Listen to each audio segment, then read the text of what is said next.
لباس کی بنیادی اصول یا احکام 4 ہیں۔ سب سے پہلی چیز ہے لباس میں، وہ ہے ستر، انسان کا ستر ڈھانپنا، ستر پوشی۔ ستر جو ہے مرد کا اور عورت کا مختلف ہے۔ مرد کا ستر ناف سے لے کر گھٹنوں تک، یعنی گھٹنوں سمیت، یہ ایک مرد کا ستر ہے، جبکہ عورت کا ستر پاؤں، ہتھیلیاں اور چہرے کے علاوہ سارے کا سارا جسم ستر ہے۔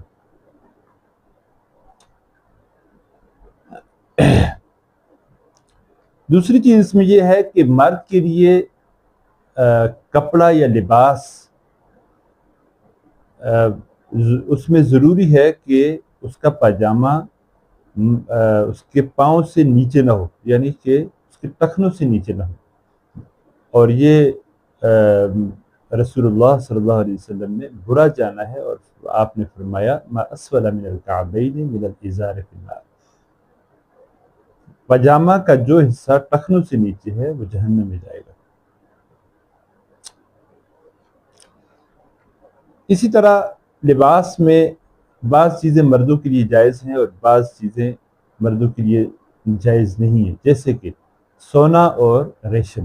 سونا اور ریشم کا پہننا، استعمال کرنا مردوں کے لیے حلال نہیں ہے اور عورتوں کے لیے حلال ہے، جیسا کہ رسول اللہ صلی اللہ علیہ وسلم نے فرمایا احل الذهب والحریر لإناث امتی وحرم على ذکورها۔ سونا اور ریشم میری امت کی عورتوں کے لیے حلال ہے اور میرے امت کے مردوں کے لیے حرام قرار دیا گیا۔